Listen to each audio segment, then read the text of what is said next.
Hi friends, welcome to Free Book Friday. This week I have a different story that you have never heard before. And you know why? Because I wrote it especially for you. So this is a story about Leonard the bear, right here, and his winter nap. And when he wakes up from his nap, everything is different. And I kind of thought that's maybe how some of you feel, that you woke up one morning and you couldn't go to school and you couldn't see your friends or see your teachers, and it was really confusing, right? So I hope this story will help us all feel better and that we'll see each other soon, right? So this is called Leonard's Winter Nap, and I wrote the words, but Mark Labello, my brother-in-law and friend, did all the pictures for you. So we thank him very much. So I'm gonna put Leonard over here, and he's gonna hold the papers for me. Thank you, Leonard. Ready? Leonard Bear opened one eye and then the other. He had been so cozy, but now his body was telling him it was time to wake up. He was hungry and anxious to see his friends. He went to the back of the cave to find his mama. Well, hello there, Mama said, giving him hugs. I was wondering when your belly was going to wake you up. Mama prepared some food and gave it to Leonard. She patted his shoulder and kissed the top of his head. Leonard ate and told Mama of his winter nap dreams. He always looked forward to telling his friends his wonderful dreams he had during his winter nap. His friends, Doug and Meg, would try to remember their dreams, but always seemed to forget. But not Leonard. He remembered every detail. Last spring, when he he was full of stories. His mama had said, I think you're a wonderful storyteller, Leonard. That's why your dreams are so vivid. As he finished his food, he grew more excited about seeing his friends. He said, I'm going to clean up and then visit Doug and Meg, Mama. Mama came to him and sat down. She put her long arm around his shoulder as he went to get up and said, Leonard, while we took our winter's nap, a few things have changed. Leonard looked up thinking she would be telling him about a new rule or a different time he needed to come home, but then she continued, Sweet bear, I need to tell you about some things, so sit down. His mama called him Sweet Bear when he was sick or hurt, so he was a little surprised to hear her say that. Like what, Mama? He said nervously. She hugged and reassured him. It's just that while we slept, some nasty germs have come and bothered some of our bear friends, she continued. You know how you sometimes get a cold or a sore throat and I don't let you go play with your friends and we all stay home? Well, that is kind of how we have to be. Leonard thought for a moment and then he said, but I don't have a cold or sore throat, and I need to tell my friends about my dream stories. They're waiting for me. Mama patted his paw. Now, Leonard, I understand you are disappointed, but it won't be forever, just until the germs stop making everyone sick. Then you can visit your friends and tell them your stories.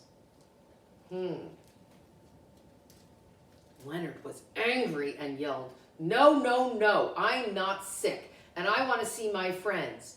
And he started for the cave opening. Mama stood up to her full height and said to him, Leonard Joseph, you will not leave this cave without me. He froze. Mama never used that voice with him unless she was scared for his safety, like a warning voice in the woods. So he stopped.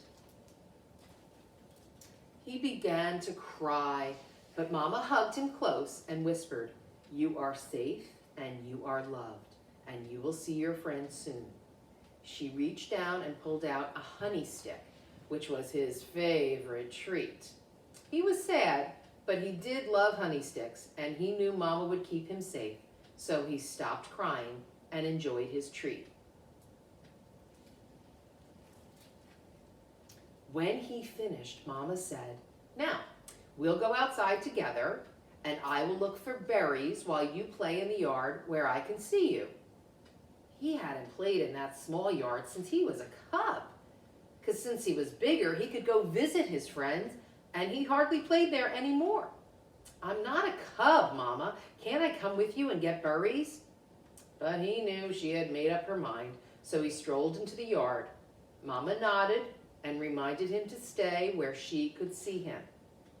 Leonard was still angry. This was the worst wake from winter's nap he ever had. Usually there were celebrations and parties when he woke, but now there were new rules and he had to play in the small yard. Those silly germs ruined everything, he thought. I bet you sometimes feel that way, right? He walked around the small yard and looked at his old toys. He liked being outside, so he sat on a log and dug with his paw into the dirt. He remembered when he was a cub, he'd pretend to dig for treasures in this yard, and it had been fun. Leonard noticed how quiet it was. Usually when he'd awaken from his long nap, there would be a lot of noise from other bears waking up and moving around, but today it was quiet. All he heard was a small bird chirping from high in the tree. He never really played with birds. He never gave them much thought at all. He was a big bear, and birds were small. But he did like the sound of the bear singing and chirping, and it made him feel less alone. He looked far up in the tree and said to the bird, "Hey, do you know about the germs?"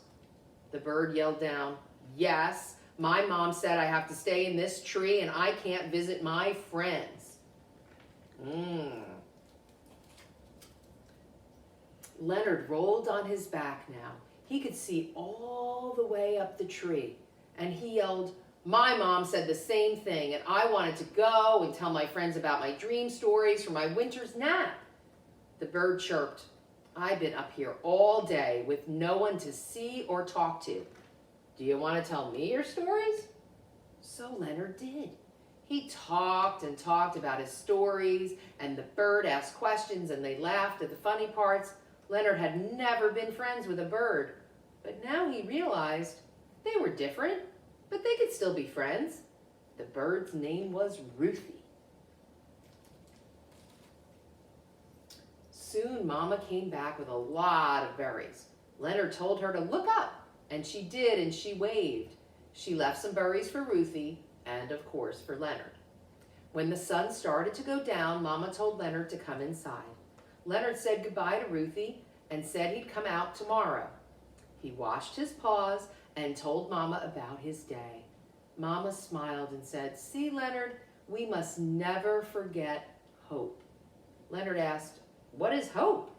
Mama smiled and said, "Even when things are different and feel bad, we must believe it'll get better." The sun started to go down outside, and she said, "You see, this day is nearly over, but tomorrow is a new day with new adventures, and soon you'll see all your friends again." Leonard went to sleep and thought that Meg and Doug would like Ruthie too. Even though this wasn't what he wanted, it would be over soon, and then he could see all of his friends again. I guess that's what Mama meant about hope. The end. So, see, Leonard tried something different, and he met a new friend, and he had a different adventure. So I hope this story makes you feel a little better, that we're going to see each other again soon, and we'll have Fright Bug Fridays in your classrooms. But for now, know that I miss and love you, and I want to see you soon. Love you.